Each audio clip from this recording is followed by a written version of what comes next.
There's one other story that is breaking just tonight. It's just broken.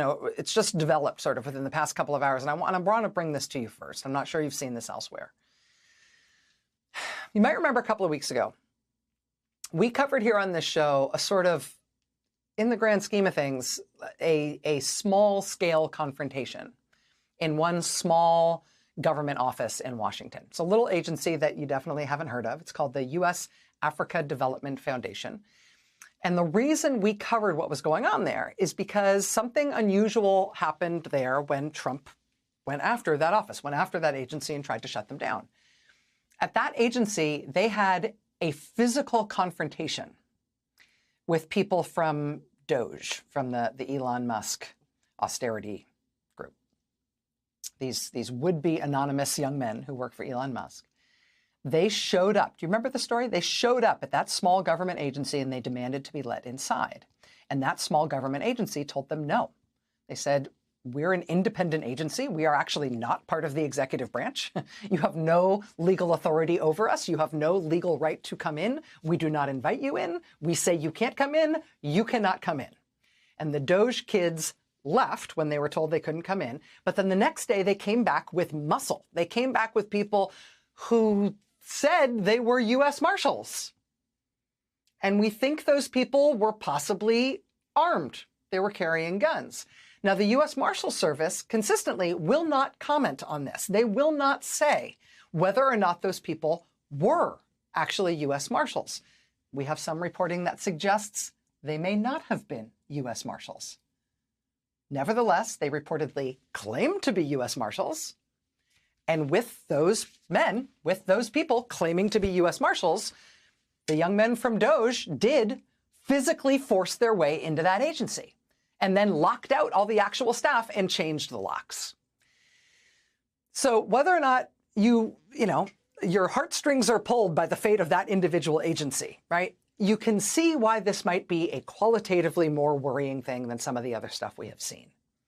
I mean, there are legitimate legal disputes as to whether this DOGE group has any legal authority over some of these agencies that they're trying to get into so they can take over their systems and fire their staff and shut them down.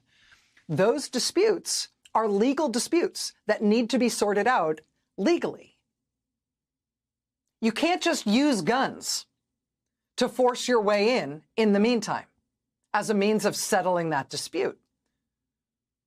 If there's a legal dispute as to whether or not you are allowed in a U.S. government building, and you cast that aside and say, we've got guns, and that's the grounds on which we're coming in, what that is an armed assault on the U.S. government. That is an armed assault on a U.S. government office. That's a break-in. That's call the cops territory. That's barricade the doors territory. I mean, at that point, what's to stop the little government agency from bringing in their own armed force, right? And then we shoot it out.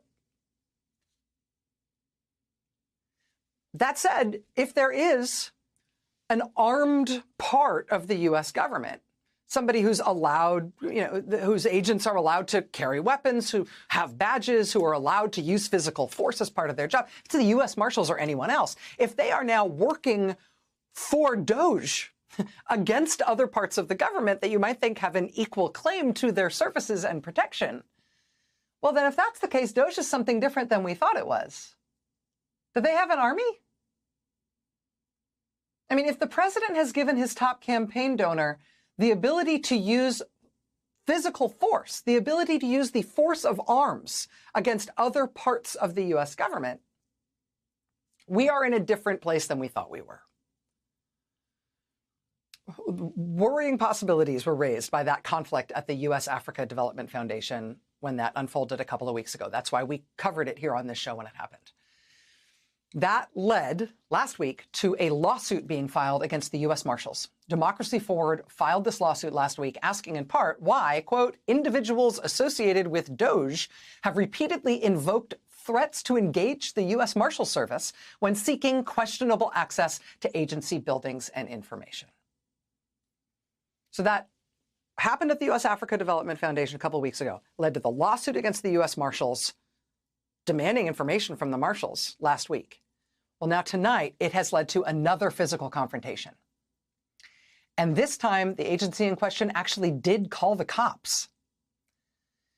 In this case, it's something called the U.S. Institute of Peace. It works on things like research in conflict zones and training future diplomats. It was created by Congress during the Reagan administration. It was created in 1984.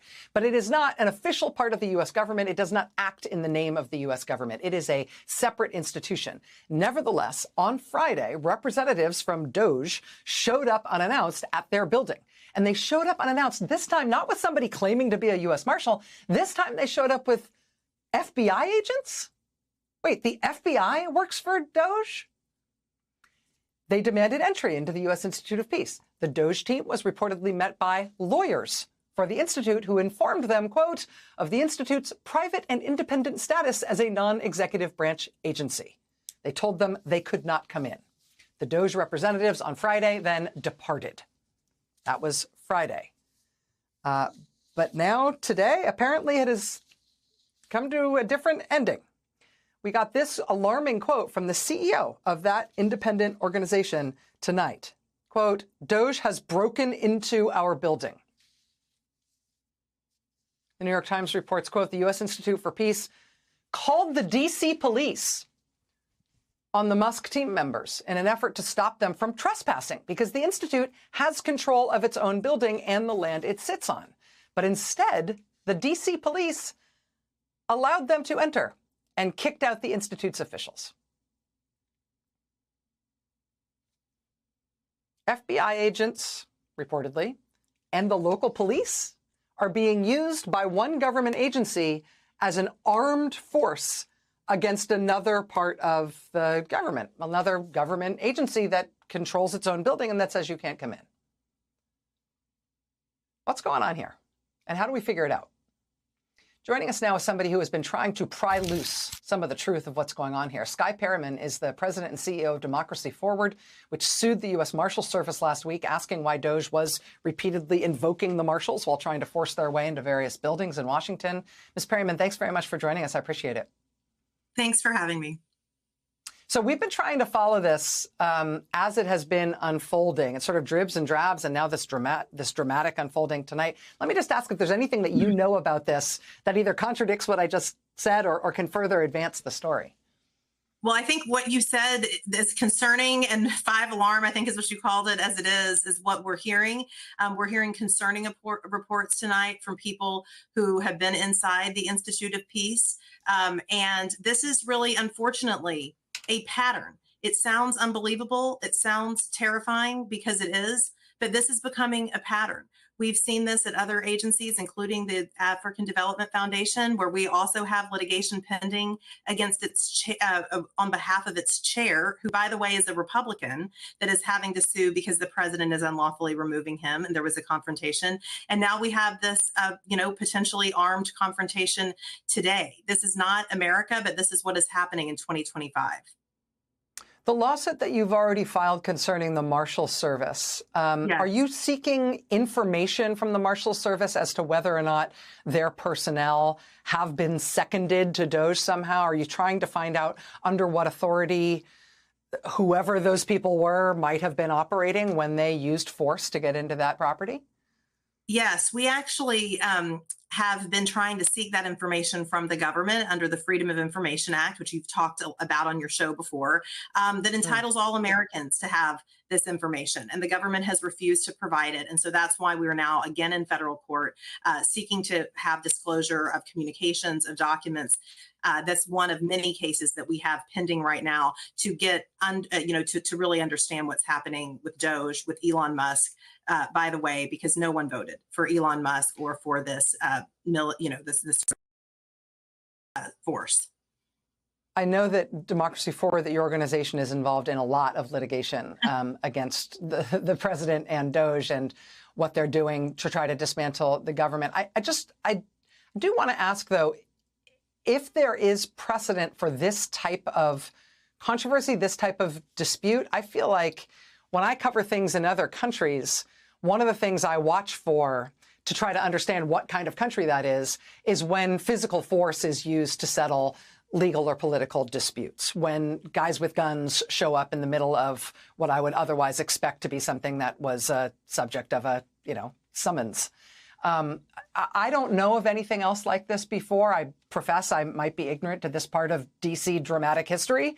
But do you know of any precedent for something like this, for one part of the government using armed physical force against another? This is completely unprecedented. And when you talk to experts that study societies that are in decline, democracies that are in decline, you find these kind of skirmishes between different parts of the government, sometimes with force. And so it's highly concerning this is happening in the United States in 2025. That is why our team at Democracy Forward, of course, is in court every day, challenging these actions, trying to help the American people figure out what is going on with their own government. But this is quite concerning and unprecedented. Skye Perryman, President and CEO of Democracy Forward. You are a very, very, very busy woman, and this is a very busy organization that you are running. Thank you for taking time out tonight to help us understand this. We appreciate it.